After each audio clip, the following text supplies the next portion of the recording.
John 13:7. Jesus answered him, "What I am doing you do not understand now, but afterward you will understand." Peter said to him, "You shall never wash my feet." Jesus answered him, "If I do not wash you, you have no share with me." Simon Peter said to him, "Lord, not my feet only, but also my hands and my head." Jesus said to him, "The one who has been bathed does not need to wash except for his feet, but is completely clean.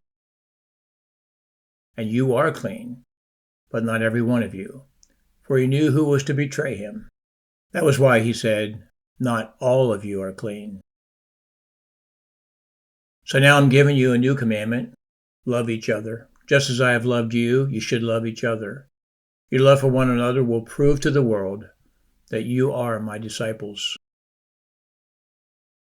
The mark of the Christian is love, especially love for other believers.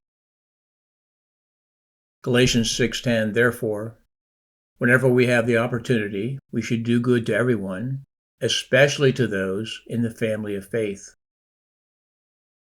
Do not think of love as some sort of emotional, teary-eyed mess of emotions for others. That is not how the Bible describes love. Love is a verb, not a feeling. Love is demonstrated by doing the right things for those around us. So yes, you can love someone without liking them. 1 Corinthians 13:4, love is patient and kind. Love is not jealous or boastful or proud or rude. It does not demand its own way, it is not irritable, and it keeps no record of being wronged. John 14:1, don't let your hearts be troubled. Trust in God. Trust also in me. There is more than enough room in my Father's home. If this were not so, would I have told you that I am going to prepare a place for you? When everything is ready, I will come and get you, so that you will always be with me where I am. Here is a setting for Jesus' words above. First century Palestine, where certain Jewish customs were dominant despite the Roman occupation. We know from other scriptures that the church is the bride of Christ. It was customary in Jesus' day that when a Jewish man was engaged, he would busy himself adding on a room or two to his father's house, preparing to bring his bride to his family home.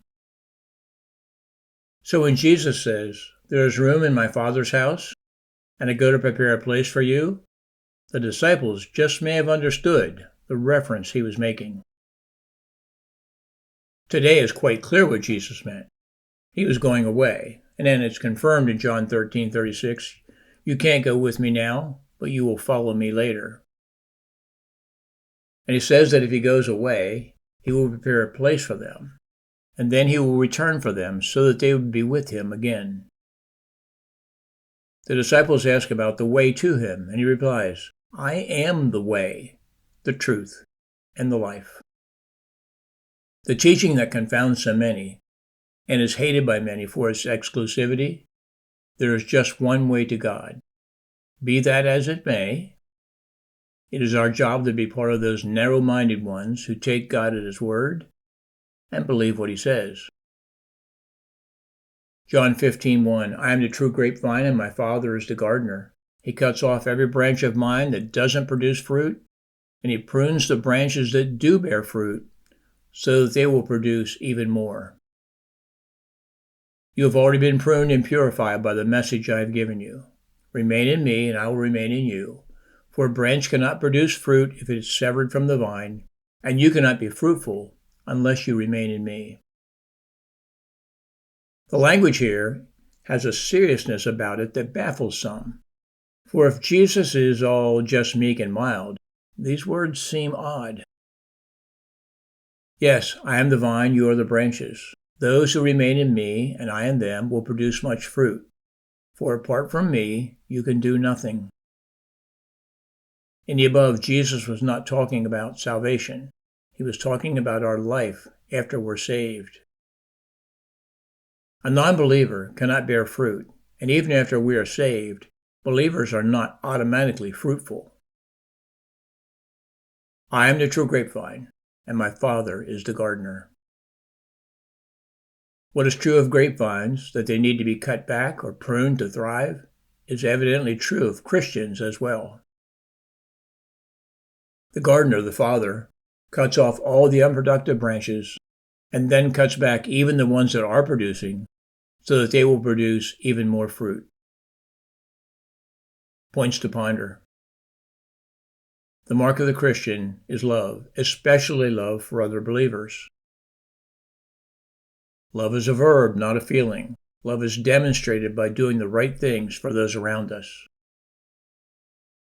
A non-believer cannot bear fruit, and even after we are saved, believers are not automatically fruitful.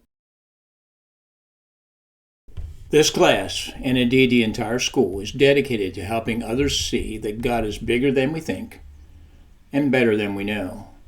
To get to the next video, make a note of the class number for this recording, then search for the next one. Here's a sample. If this video is number L01.1, then the next one is L01.2.